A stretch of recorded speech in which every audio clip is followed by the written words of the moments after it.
नमस्कार, आप देख रहे हैं जेजेएन न्यूज और मैं हूं आपके साथ अनुराधा चिब्बर। आइए रुक करते हैं देश और प्रदेश की मुख्य खबरों की ओर।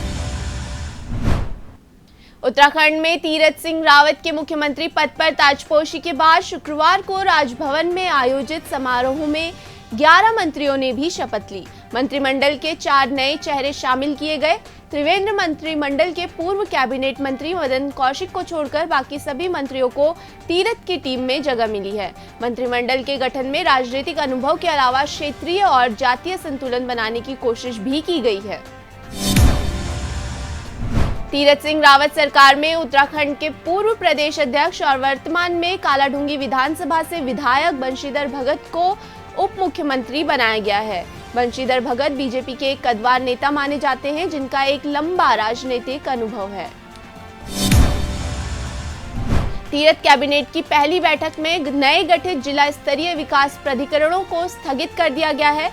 इन प्राधिकरणों में तत्काल प्रभाव से नक्शा पास कराने पर रोक लगाते हुए पूर्व की स्थिति बहाल कर दी गई है। त्रिवेंद्र सरकार के समय से ही 2017 में 9 नए जिला स्तरीय विकास प्राधिकरणों का गठन हुआ था। साथ ही लॉकडाउन के दौरान आपदा प्रबंधन एक्ट और महामारी एक्ट के तहत दर्ज सभी मुकदमे वापस लेने पर सहमति बन गई है। प्रदेश में बीते 24 घंटों के अंदर 2 कोरोना संक्रमित मरीजों की मौत हुई है और 66 नए संक्रमित मिले हैं। कुल संक्रमितों की संख्या 97,700 हो गई है।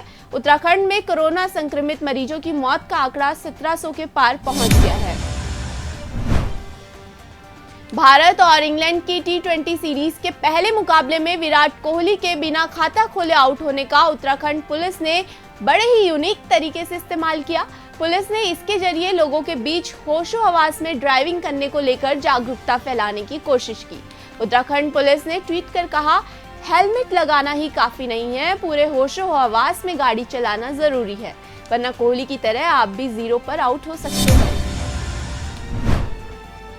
बाघों की संख्या के लिहाज से देश दुनिया में मशहूर कॉर्बेट पार्क में जलीय जंतुओं की तादाद भी बढ़ गई है। पार्क में 152 मगरमच्छ, 96 घड़ियाल और 142 ऊदबिलाव दिख रहे हैं। कॉर्बेट पार्क निर्देशक ने बताया कि ये गणना पहली बार 13 साल पहले 2008 में की गई थी। उस वक्त 70 मगरमच्छ, 122 घड़ियाल और 116 ऊदबिलाव थे। 2020 फरवरी की गणना में घड़ियाल की संख्या कम होने पर नई तैयारी के साथ दिसंबर में फिर से तीसरी गणना कराई गई। उत्तर प्रदेश में त्रिस्तरीय पंचायत चुनाव की तैयारियों में जुटी राज्य सरकार को इलाहाबाद हाईकोर्ट ने एक बड़ा झटका दिया है। हाईकोर्ट की लखनऊ खंडपीठ ने शुक्रवार को पंचायत चुनाव में आरक्षण की व्यवस्था को अंतिम रूप देने पर अंतरिम रोक लगा दी है। कोर्ट ने आरक्षण व आवंटन कार्यवाही पर रोक लगाने के साथ ही 15 मार्च को राज्य सरकार को जवाब दाखिल करने का आदेश भी दिया है। साहित्य अकादमी ने 20 भाषाओं में अपने वार्षिक साहित्य अकादमी पुरस्कार की घोषणा कर दी है। इसमें बिहार के मुजफ्फरपुर की रहने वाली अनामिका को साहित्य का सर्वोच्च सम्मान दिया गया है। वे हिंदी में कविता संग्रह के लिए साहित्य अकादमी पुरस्कार पाने वाली देश की पहली महिला साहित्यकार बन गई हैं।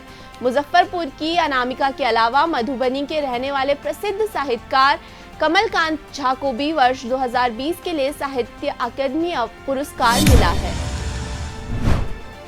बॉलीवुड एक्ट्रेस कंगना रनौत की मुश्किलें एक बार फिर बढ़ गई हैं। शुक्रवार को मुंबई पुलिस ने उनके खिलाफ जालसाजी का मामला दर्ज किया है। पुलिस ने यह कार्रवाई मुंबई की एक अदालत के आदेश पर की है, जिससे पहले किताब दीदा the warrior queen of Kashmir के लेखक ने कॉपीराइट की उल्लंघन के आरोपों पर कंगना के खिलाफ पुलिस से मामला दर्ज करने को कहा था।